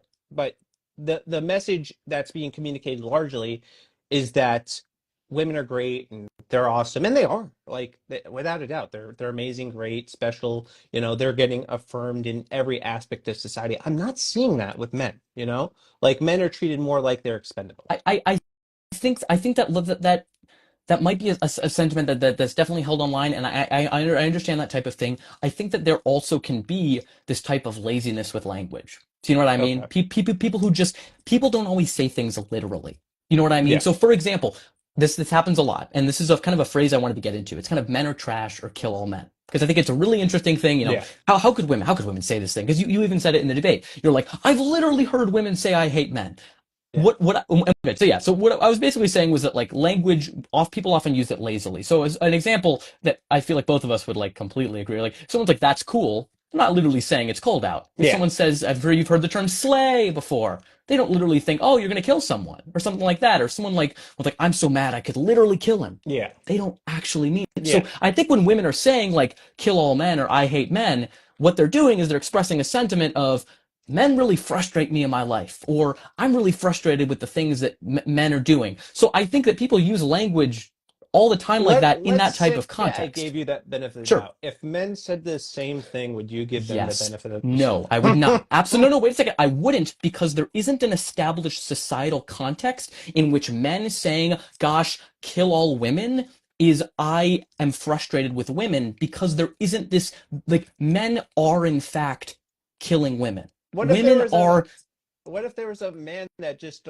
decided to start, that trend because he was frustrated? You wouldn't give him the benefit of the it, doubt? I would not because of the societal backdrop. Absolutely, I wouldn't because it's not because that's just not how the language has worked. There's no societal power there. Men are in fact killing women. 3 women a day in the United States die at the hands of intimate partner violence. That's just it doesn't exist in the other way around. So you're But asking me to compare two do things that you aren't think comparable. most men understand that they're being nuanced in their language? And this is me No, giving you the benefit they, of it because I of don't think that course, they are. they don't, and I agree they don't. However, men misunderstanding something doesn't necessarily mean that women ought to be obligated to change all of their language. I agree, and look, and should everyone be a little bit more like clear with their language? Sure. Would it be great if every time a woman was frustrated with her experiences with men, she said, "Gosh, I've had some really bad experiences with this man lately, and I just really wish that these men didn't do it." Of course, but I just don't think that's just not how people do stuff. Like, and I think that men and everyone should educate themselves on the language that people use. Just like when someone says slay in society, no one is like, "Oh my God, are you going to kill this person?" Or if someone gets so mad, "Oh my God, I'm so mad, I could literally kill them." Yeah, No I one guess thinks the they're going to context kill is them. really important though. But Yes. maybe my challenge to you would be to ask some of your feminist friends Hmm. what they actually mean by that and how they think men are I perceiving have. it and how they want Wait, them to first perceive part. it. First part, I have. Okay. That's how I got this. Okay. I have talked to many of the women in my life, and of course, there are very few, if any, women who genuinely hate and think we should kill all men. All of those people are despicable individuals who embrace a type of gender essentialism or biological essentialism that is horrific and awful, and we should not embrace that. The overwhelming majority, and the individuals I've discussed, do express that Have sentiment. It is a shorthand. have any of them ever expressed how they think men Oh, perceive of that? course, I'm sure that and they have expressed, and it's just the case. They don't need to. Well, they have expressed it, but it's just obvious, of course. If someone says "kill all men" or "I hate men," it's men take it very literally, and I think Yeah. that that's. But But I don't you think they're intent. think that's a problem, Oliver? I Like think it's a you have these yes. men that are already struggling.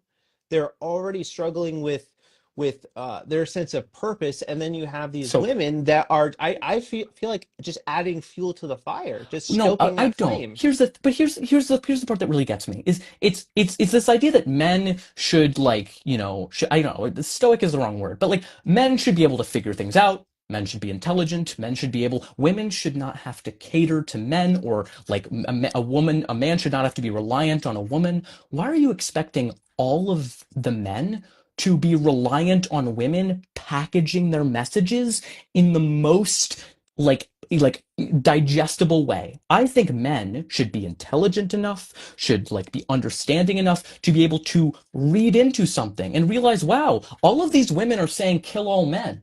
Yet all men or very few men are killed by women. Clearly they must not mean that we should kill all men. Like I'm expecting some just like baseline, just like reason it out, dude. Like just think about it. Like I don't think it's on women. I don't think we should place on women one to deal with all of this, like the violence that they have to deal with, and packaging their messages. You're putting all of that on women and not Well, I any of it mean, on men. Oliver, man, we're just asking them, not to express, the desire to kill men. Like I don't think that's a lot for a man to But they're ask. Like I don't think that's a not. unreasonable. I know, but that's how it's But perceived. but Like perception is very important. Men do perceive it that way. then They perceive it then men as they are not, then or, then it is the it. job of men to understand what women are saying. By here's the thing: how often do you think a man, when he sees that, says, "Hey, what do you mean by kill all men? Would you mind elaborating on that?" Almost never. It's always, I immediately know your intentions. I know what you're saying. I know you want to kill me. It's not a desire to learn. Men aren't inquiring. Men are just immediately getting defensive and offended. So we're not supposed to just take them at their word. So we're not You supposed to should believe what not they say. you should not take anyone always at their literal word. Just like if you post a video and someone says slay, I don't think they want Yeah, people to but kill me that's because I that's understand the slang. This is context. not a chant we're doing at women's marches. It's a little different. Like it's slang. Like I say mad cool. It's just something that we say. Yeah, Growing up in New it's York. a non-literal Uh, use of language. yes, but I feel like this is different though, because this is a chant that they do at the women's marches, and you see it Sure. frequently used online, and the perception of men is not that way, and I just I I think don't it's know, because man, they're you're not. losing me I there. I feel Okay, fair like enough. I look, that's I not. get that it's not. I get that it's not immediate, and I'm gonna be brutally honest here.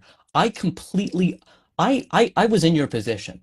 Frankly, I was completely in exactly where you were in when I was hearing all this stuff. Like I saw this stuff, men are trash, kill all men, all men are blah blah blah blah blah. Like I was like, what the heck, man? Well, I didn't do anything. Why are you coming after me? Like I totally like feel that. What I did after that was I had conversations with the women in my life and the people who were having these conversations. It's really interesting if you go to someone in good faith and it's not like you're trying to gotcha, it's not like you're trying to, catch them on something. They'll be really willing to actually talk to you. Maybe not on the internet because the internet is never a good place for communication.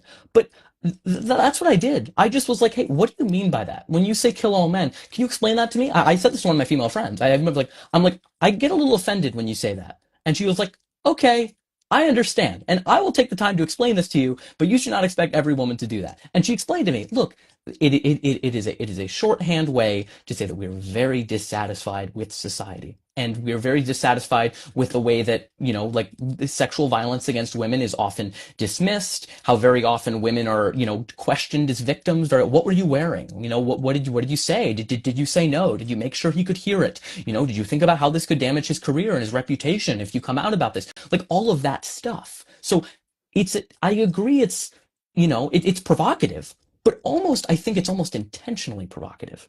It's almost intentionally trying to start a conversation. It's almost intentionally trying to get people to be like, it's But the same thing with the man versus bear, in my but opinion. It was supposed to there's wake far wake people more up. productive ways to have that conversation because you're immediately putting men on the defensive. I mean, they're not going to hear most men, like. Listen, What I'm educated, okay? Most, there's a lot of men that aren't, all right? That they aren't going to perceive it that same I way. They just won't. I So agree.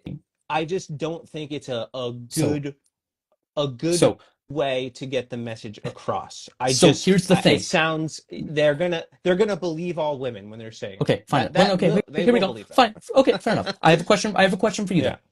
What should women do instead? I'm just curious. What do you think they should do?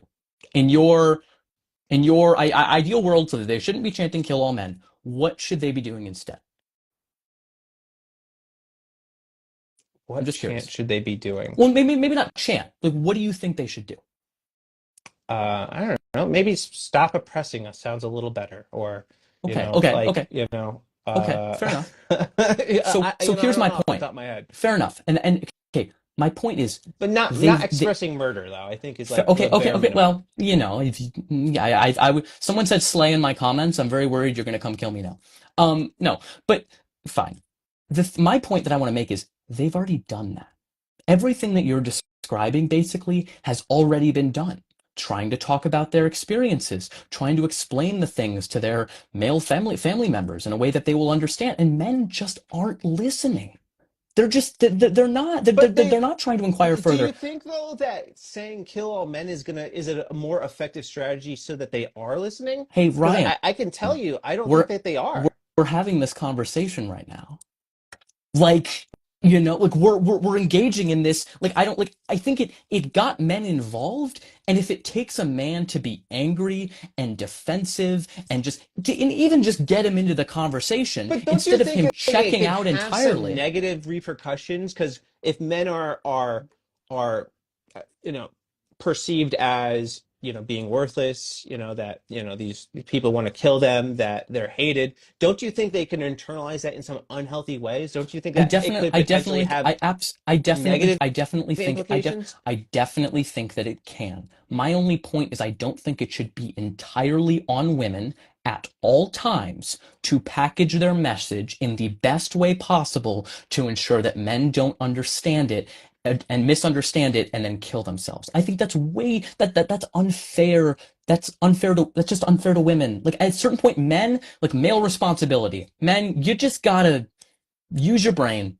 Think of like what I mean? I get that I get that there are echo chambers that, for example, will put nothing but feminists screaming hate all men and then a talking head after that person saying these are what the evil feminists want. They want you all to be dead. And that can internalize things. But I just don't think that I just think that's that actually actually hurts the movement more than it helps it.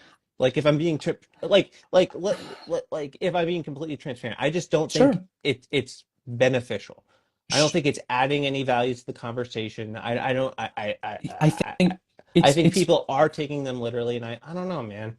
I look and look and there's going to be messaging issues and like, I don't like there are some slogans on the left that I think are detrimental to our cause for similar reasons that you're articulating. However, I think for this type of thing, it's just the goal is frankly like shocking. For example, like we can talk about the man versus bear.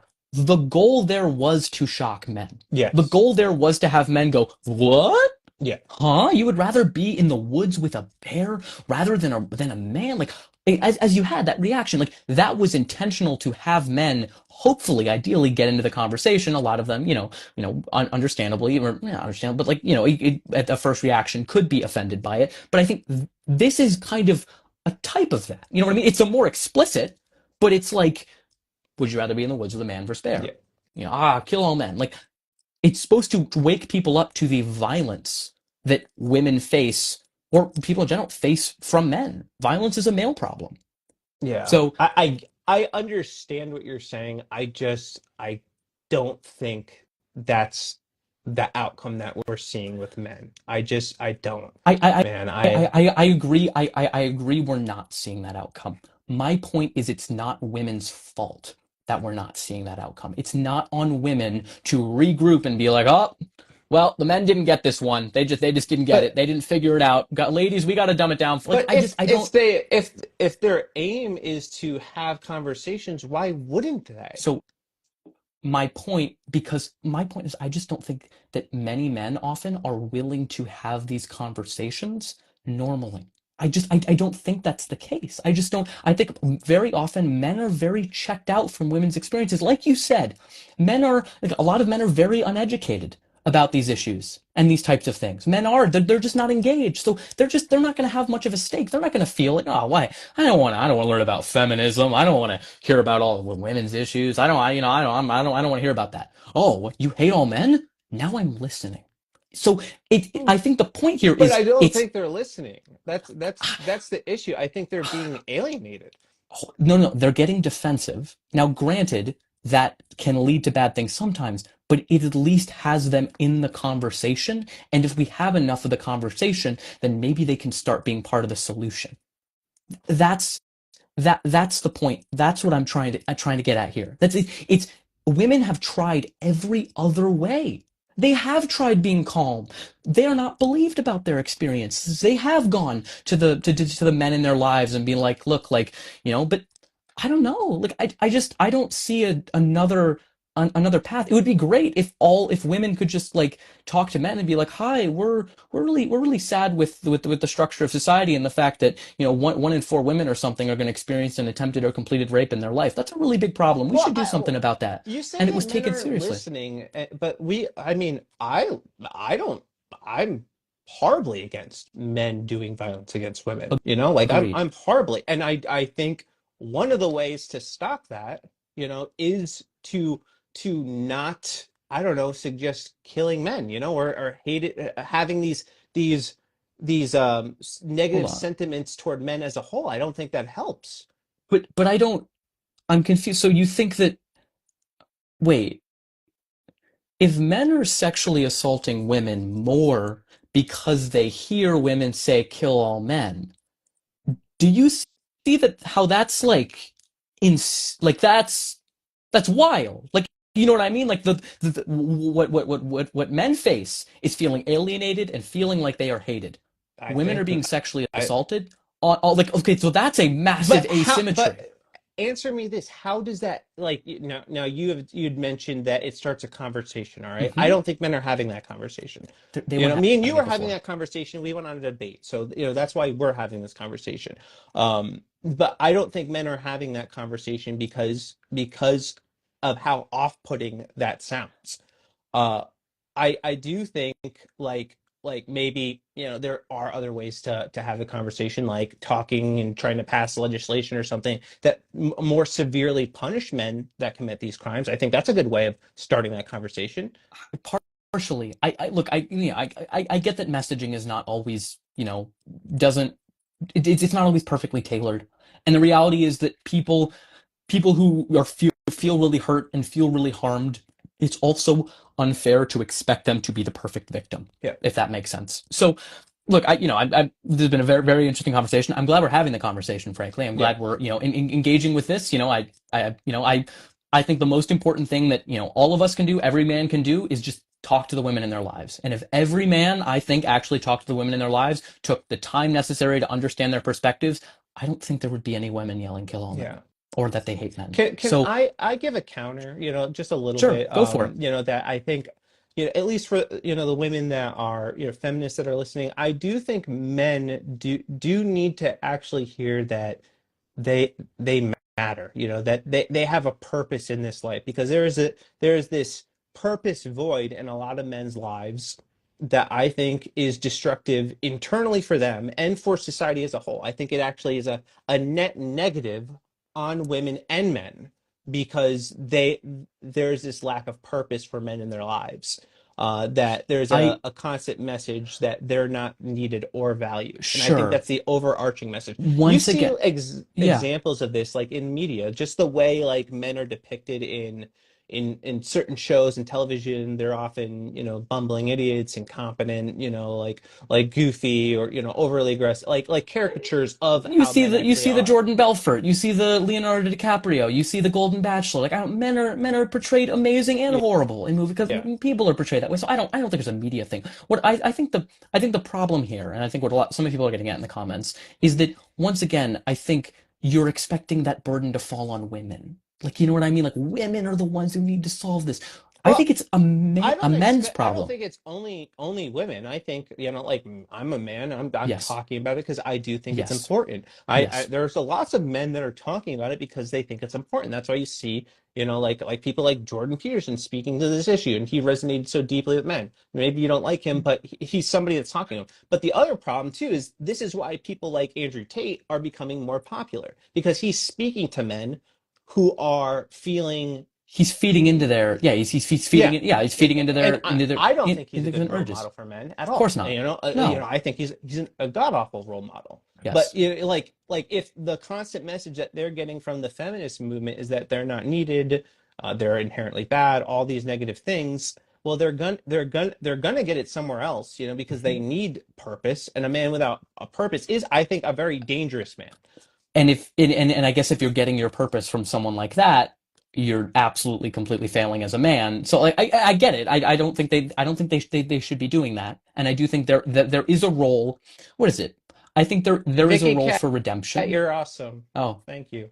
yeah, of course. So I think look, I think we can both agree that there is a, there definitely is a crisis here. I think it's important for everyone.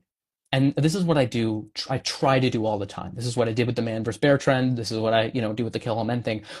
I definitely try to listen and understand people most charitably. You know what I mean? Like just try, like, you know what I mean? Like I don't immediately jump to this person has the worst possible intentions. Like I feel like what I want men to do ideally is to reason, is to use their mind. All of these women are going to women's marches and saying, kill all men, we hate men. And then they're largely going home to their husbands, to their sons, to the individuals they know who they love very much. Do these women really hate and want all men dead? Like, really? Like, that's really what you're. I'm sorry, men, be a little smarter here. Don't be. Either you're being like willfully ignorant or you're just not thinking that hard. Let's educate people to think through things. Do you see where I'm coming from? I hear what you're saying, man. Again, I just that it it's so, I guess, provocative that I don't think they will ever get the desired response. If what you're saying is true, I don't think it's going to be effective. Well, I guess it's worth the try right now, because women have absolutely tried to have these conversations more quietly. They've been told to have these conversations, quietly. They've been told to raise these concerns in a polite I manner, mean, and in a way aren't that men would they understand. having these conversations? Like I see these conversations happening all the time. Uh, I mean, They are. it's Wait, like they are. it's Wait, how many? overwhelmingly I Oh, see of these course, conversations. absolutely. And are the men tuning into them? For example, like I'm very curious. Like, are men listening? For example, because I this is a really interesting thing that I found is because when I recently created the Instagram account that we're on right now, about 90% of my followers are women. I thought that was really interesting. Like, it wasn't like a lot of men who were like, and I saw this on the Jubilee video as well. Like, I've sometimes periodically check the comments because I'm curious what people are saying. Almost without a doubt, all of the comments that, like what I said were women, and all of the ones who hated what I said were men. And I think that's so indicative and so interesting that it seemed like men weren't looking to inquire further. Why aren't if men have this inquisitive desire to learn, if they want to learn, why aren't they listening to the various feminist podcasts out there that don't spend the all of the time on there screaming I hate men into the mic? They're not doing that. Oliver, if I approach you and I say you're stupid, I don't like you, you Hmm. don't matter, are you going to be inclined to listen to me, man? I'm going to Most no, most people, I'm even gonna smart people, don't want to listen to some me. If somebody comes at me and the immediate thing they start doing is insulting me or degrading me in some sort of way, I or saying something look, that makes me feel very uncomfortable, uh-huh. I'm less likely to listen So to them.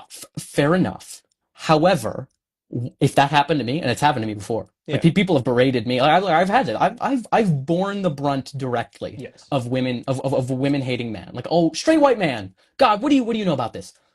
I'm not a big fan of it. Yeah. What it does, at least for me, is I want to know why they came to that conclusion. Of course, I know that I am not unilaterally the enemy that's bringing down society. Of course not. So, what led this person to that conclusion? I am shocked. I'm like, oh my God, what could cause a normal person to react this way?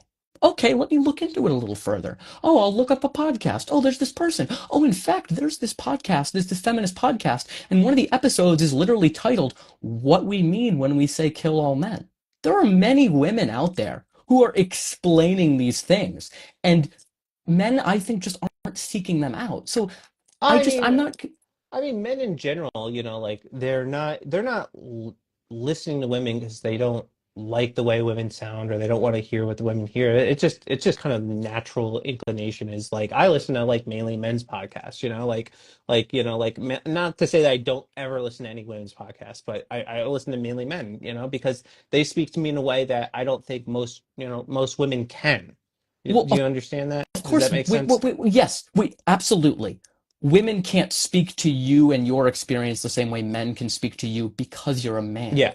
So, in order to understand women better, which I think is really important, I think it's important that you primarily listen to women. I love to listen to perspectives that differ from my own. I love to hear from people's different perspectives because I think I can learn so much because I only live one life in a universe, or not universe, but a world of like 7.5 billion. Because there's so many more, much more of me more to learn. So I think that, of course, men can listen to their sports podcasts. Of course, men. But I think the problem is that men are listening to men who tell them about women because it's already what they like to believe because they heard one woman say kill all men and they just generalized that that's all women apparently. When I actually don't think that most or all women really even subscribe to the phrase kill all men or like I hate men. Like I think it is probably the case that most women are also like, that's kind of weird. That's kind of weird. No, I don't even believe that. Like Yeah. so I think that largely like I don't think men like I don't think that I think what happens is men hear this one thing, they run to their confirmation bias. People do it all the time. You know what I mean? Like we want Yeah. to hear the crazy person on the other side who we want to like emblemize as like the craziest person. Or oh my God, like the what is it? The woman who was screaming outside the Supreme Court when Trump got elected and was like the crazy liberal white woman Oh who yeah, like was yeah. like the The pinnacle of meme. all that Yeah, I know. the meme for that. Like Yeah. so that sort of thing. So I I think that I just think people should seek perspectives that differ from their own. So I think that, Yeah. look, I Yes, and frankly, I yeah, generally take that approach, man. I like yeah. listening to perspectives that are different than mine, but I also understand that like your average man doesn't though. And I But don't here's the thing. I guess We should how do you work we should work to change that and have more conversations. It shouldn't just be on women to solve this problem. You know what I mean? Like men play such a crucial role here. So yeah, then the question is then women what are yeah, you doing I would right say now in me your life then hmm. then the question would be like what are you doing right now in your life to try and help solve this problem? To try and help solve the problem of men only listening to right wing podcasts or only listening to the Andrew Tates or the Jordan Petersons or something like that. Like I'm not saying it's all on you, of course not. But like then, what should both of us do as enlightened men apparently to help solve this problem? What do you think? Me, I mean, researching and seeing what leads to some of these issues that men are experiencing, like Sure. why our boys are in crisis, looking at that, Yeah. addressing issues like fatherlessness, which I think is like Agreed. the Hmm. number one issue that leads to men being disaffected in life, so looking into issues like that, like using my platform, Sure. to have these conversations, that you and I are having, Yeah. and trying to I guess make people more aware Of of the course. issues and plights that are affecting men, because Absolutely. like there is no short supply of feminist content, man. There just isn't, and there's True. True, but there's you get tailored. Wait a second, but I think the problem with social media is that they show you the version of feminism that you already think exists. If you think all of feminism is hate all men are trash, men serve no purpose in society, you will get fed that. You are yeah. not going to get the moderate. You Ironically, are not going to get the TikTok video that. Yeah. I did Yeah. get like more moderate feminism while I was in college, and I didn't even realize it actually until like I didn't realize I was more conservative leaning until I was like 25. Okay. But in college, that actually that doctor, yeah, you brought up the incident with the doctor. You made the assumption that the doctor was Yeah. uh a male. Yeah. Well, there's I guess a riddle that I was told in college by one of my feminist professors. Didn't realize at the time it was a feminist professor that wasn't even reading feminist literature. So I did get exposed to it, not intentionally. It just Oh no. I Ooh. was No, I'm kidding. I unintentionally The got exposed to spooky feminism. feminism. Ooh. But yeah, this is at a time where I was like zero political involvement. I Mhm. took liberal arts, yeah, and Sure. sciences just to get like my prereqs out. Anyway, Yeah. the riddle was a man Yeah. uh is in a car accident, Yeah. and Father and his son is like son, grave right? father and son, Father and yeah, son. Yeah. father and son, and his son is gravely injured, Hmm. and he's rushed to the ambulance. The doctor begins to work on the son, and she says, I can't work on him, that's my My son. son. Yeah, How and is this every the case? yeah, how No is one this the can case? No one can understand. understand it, and And the mother. Mother. it's Yeah. a mother. Yeah, Hmm.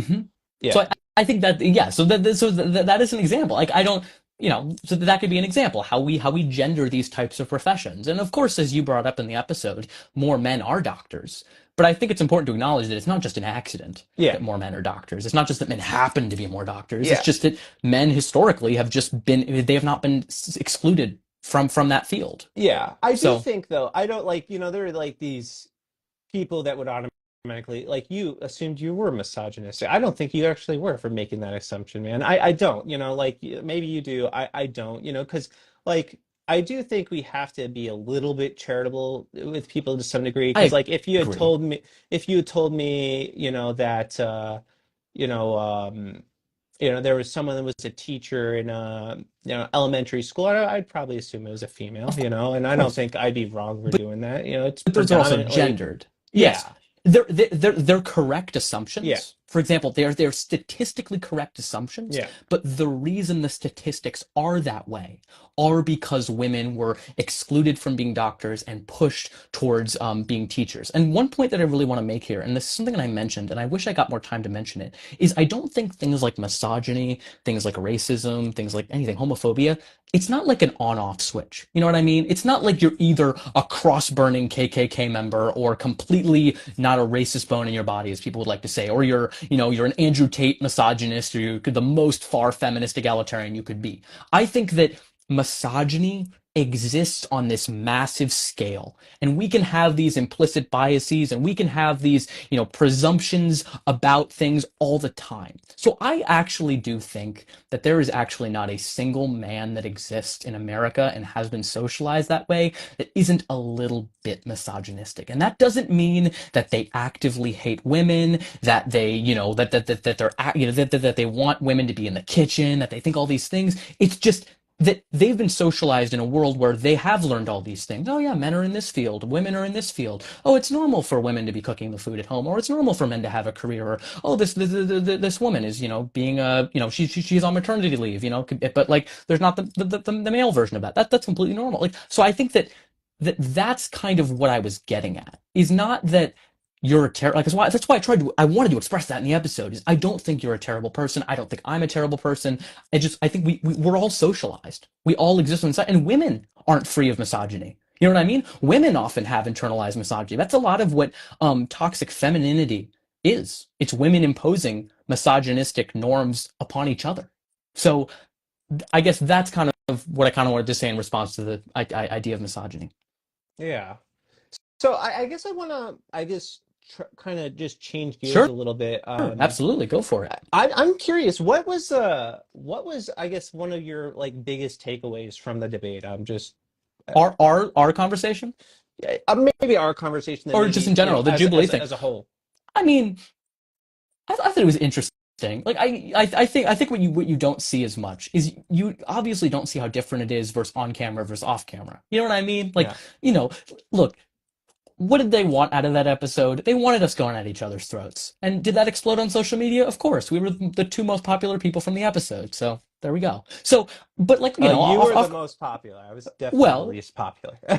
well, I don't know, like, what is it? Like any publicity is good publicity or Yeah. whatever it is, you could, whatever, So, I think that's what I kind of took away from. I also took away from that, like, you know, and this is what I kind of say in general, is like everyone is a culmination of their previous experiences. So like I want to understand you, man. Like I want to understand other people. I don't think every person on that traditional side is a terrible individual. Now, some of those dudes who were trying to start a fight, like what the fuck? You know what I mean? Like some I'm, people are more far dude, I gone than know others, but some people are upset that they included it. I was like, that's great. I'm glad no, that because it's raw, of it's course real, they're it gonna of happened. course they're gonna include it. It's entertaining. What do you? Of Yeah. course, they're a YouTube channel. They Yeah. thrive on engagement. Yeah. So yeah. So like for example, I talked about like the guy Nils who debated the men should be the leaders in romantic relationships. Dude, I thought he was a super interesting guy. Of course I Oh disagree with yeah. him on most things theologically. I disagree with him on a lot of that, but he's a guy who I thought I could sit The down blonde with, guy, right? The intelligent, Christian guy, right? blonde guy. Yep, Yeah, the guy. Yeah. So he I got like he like collapsed on field like recently and got like he was in the hospital, had to get like emergency surgery. oh my God, Crazy. since Yeah. since the episode. Yeah, since the episode. Oh It was no. crazy. Yeah, he's doing all right now, but Well, I'm glad yeah. glad he's doing all right. I Yeah. didn't hear about that. Oh Yeah, my he was God. very Okay, well. interesting. I liked Yeah, his no, I perspective. really liked his perspective. I thought he was a thoughtful guy. I appreciated his willingness to find middle ground with Kino. I thought both of them. I thought that was like a really really interesting conversation between just felt like two people. Like ours was kind of more adversarial, but Yeah. that was kind of just the nature of the topic. But but yeah, so I really enjoyed it. I was really hoping actually I don't know if I can actually talk about this. I was kind of almost cast in another episode that just filmed recently. Um and but unfortunately that didn't work out. So I'd love to go back for more of the Jubilee things. It was a super fun experience. But yeah, it was a fun I time. would like to go out more again, but man, it's Oh, expensive. I get it. Oh no, I flew. Oh yeah, where are you originally from? I'm from originally from New York, but I flew in from South Carolina. South Carolina, Yeah. yeah, dude. I flew in from Ohio, so we yeah Yeah. we both we both Yeah. definitely did. Fortunately, I had friends who lived in LA that I was able to stay with. I'm just curious, what like piqued your interest? Like, what even like how do you get Well, like involved in that? I'm very traditional, bro. Like I'm Yeah, a real conservative, like in every sense of the word. Like I value tradition. I think it's important. I'm obviously a Christian, a believer. So I sure. think that's like the heart of what it means to be traditional. So I was like, oh, this is a really great opportunity for me to kind of speak to that. And which is why I wanted to do the topics that were more geared toward Christianity Yeah. or what was your preferred topic, Oh, or did you get it? I like the misandry misogyny one. Like, you know Yeah, what I mean? I thought it was, it's just it's a fun one. Like, I wouldn't say I'm a subject matter expert in any particular yeah, area. I really like the religious like one. Like that's one I didn't pitch myself for because at that point I'd already gone twice. So yeah, like at that point I'm out. But I was really sad that they didn't air that one because I do think that one's really interesting. I do think talking about meta ethics. I do think talking about religion and theology and things like that would yeah. be And really interesting. So actually substantive conversations it from what I was. remember. It So was. But it was too high. It was too high brain for all those Jubilee watchers, right? They just thought yeah, people wouldn't follow and they just skip away. So I guess they decided not to air that because it wouldn't go as well. But yeah, I yeah. don't know. It was fun. What about you? What were your main takeaways from the thing? Um, so me, I wish I was a little bit more aggressive, kind of throughout the whole thing. Like There you I, go. I More don't more think more I, masculine, right? No, I'm kidding. yeah, yeah. Kidding. I Fucking with was you. I wasn't used to the format, man. I just, Yeah. I didn't, and I started realizing as we were getting toward the end of the prompts that I was like, dang, if I'm gonna get a chance, like I flew out here, man. I gotta do I'm it. getting up there one way or the Good, other, good. Yeah, even that's if good. I'm Yeah, not, absolutely. super knowledgeable on a topic, I'm getting up there. Hmm. So I had to be aggressive there. And then even in our debate, it's like you Yeah, always think of of like course, everything you could have said after, maybe being a little bit more of course. yeah. Oh, me too. Yeah, that's kind of what happened. But yeah, I felt the same way. You know what I mean? I'm like, oh my God, there's 20 of us, and there's only what? Like at that point, I think it was 9 prompts, and they only did Yeah. 7 or even less. Like I Yeah. was like, oh, like, good. Like what's the? I better pitch myself early. I mean, but Yeah. fortunately ended up working out. I mean, yeah, there's so much more we could talk about. I mean, but like, I don't want to hold, it's entirely up to I like was just putting a bunch of stuff together, but if you feel like we've exhausted things, that's I totally guess let's understandable. If just you have any more questions, or I'm an open I'll book. just I'm a late about sleeper. one more thing that I Sure. do think there's a disparity, and then I think we'll probably wrap it up because I Okay. got work at like 5:30 in the morning. Ooh. All right. Um, Yeah, we can wrap it. so I do think there is like a disparity with men, particularly in the family court system, and I don't think that's something Yes. that is talked about a lot. Yes. I have anecdotal experiences, but like I know somebody personally, or the father wasn't even considered or called for rights for his son after he found out that his ex horrifically Sure. abused this kid, Yeah. and the kid was still given back to her. And I Correct. just thought, like, this is insane to me. Yeah. So This is wildly one-sided. absolutely. And I completely agree with you. And I'm going to say something that's probably going to might confuse you at first. It is a beautiful example of misogyny in action that hurts men. And the reason that is because women are primarily viewed as inherently better caretakers Yes, So they're thus courts are more likely, because they operate under the best interest of the child, or the best view of the child, they often put them with women because they assume, oh, of course, mothers are better with children. Women are better with children. So they overlook all these factors. wouldn't The that be fact an that example of misandry it though? wouldn't, though, because Like, no, it negatively affects men, but it's not because society hates men. It's because it views women as the caretaking role. It brackets them in. Misogyny can have negative impacts on men too. And this is an example of it. This is an example of how boxing women into this category of caretaker negatively affects men. Because of course, if a man is better suited to take care of that child, God damn it, he should take care of that child. But the reality is that because our society is like, no, women are nurturing. Women take care of children. That's their job. That's what they're better. That's what they're suited. They're biologically suited for. They're overwhelmingly majority of the time they're going to place them with that. So yeah, absolutely. We should break down that stereotype that that women are primarily better at taking care of children, or inherently better at taking care of children. And I would not be shocked if men win more custody battles on that basis. So that's kind of what I would say on that topic. hmm, I don't know. interesting. Yeah, Yeah, I would say I also just assumed that they would award women the custody because they don't think that men are up for the task or whatever. But I yeah, do think it's a huge problem, yeah. a I massive agree. problem, It's a and problem. I totally a problem. a bias and definitely a Hmm. disparity among men Of course, that negatively impacts them too. totally Because again, think it now.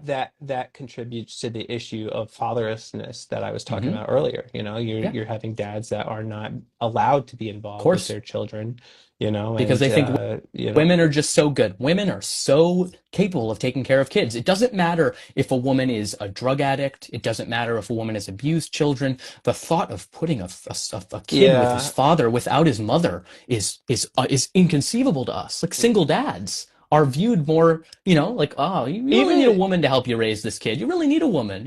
How are you going to raise this kid without a mom? Like, that's a big thing, right? yeah, and what was it? I saw there's another case of custody getting rewarded to like a woman that like relapsed multiple times in front of Yeah. her daughter. Hmm. Just heartbreaking Terrible. stuff, man. Terrible, terrible stuff. Yeah. Absolutely. And I could not be more in agreement that, we should have a more equitable court system that awards custody to truly the best interest Why of the don't you think child. like feminists talk about that?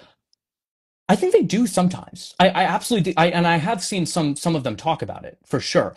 What I will say is, very often feminists are talking about it, but it's in response to men bringing it up, because it's the same thing with the male suicide rate. Of course Mm-hmm. it's important, and of absolutely we should talk about it, but sometimes it's just this political weaponization talking point. When you talk about, yeah, patriarchy benefits men, they're like, men kill themselves. And it's like, okay, now we have to talk about this. But it's not that it doesn't matter, and of course it should matter. um so I think that, frankly, I just think there's so many things that feminists are talking about and that are Yeah. important, gender-based violence and things like that, that, like, there's only so much off the table, that you can talk about. But Yeah. I would be curious. I think that many feminists would talk about this and be like, yeah, there are patriarchy negatively affects men. I've talked about it in numerous examples. Saying that women are suited for the home and suited for that role does box men out of being the primary caretakers in many of these cases. They're seen as uh less nurturing. Well, even if that were true though, like let's say that women are better nurturers, I still don't think that's justification to not Oh, have it's not. a father be Oh, it's equally not. involved Oh, I in the completely agree lives of their with you. child. Oh, You know? absolutely. I'm not saying it's justified. I'm just telling you how the societal and gender norms that we have influence everyone, including the judges. Now, granted, I also don't know all the statistics on this, so I'm not sure. But my understanding of it is, this is the case. This is an area where men are disadvantaged in many cases. That's my major contention, is it's because of our views of women, and that negatively affect men. Yeah, you You don't know. all think it could be like our negative views of men that they're not Well, get awarded custody? I think I definitely think it can be negative views of men, but I don't think it's because they're men necessarily. I think it could be, like, for example, if a man is much more aggressive, or if a Yeah. man is seen as violent, if a man's had a criminal past or history, or if a man is just more of, like, in that way, it could be viewed negatively. And because women are more nurturing, I think that largely it's just the contrast that's done. Yeah. You know what I mean? It's the fact, oh, we have this nurturing, loving woman, and this man, oh, we should put him with his mother. You know what I mean? Like I feel like just like well, it came the child came out of the mother. You know what I mean? Yeah. How are we gonna take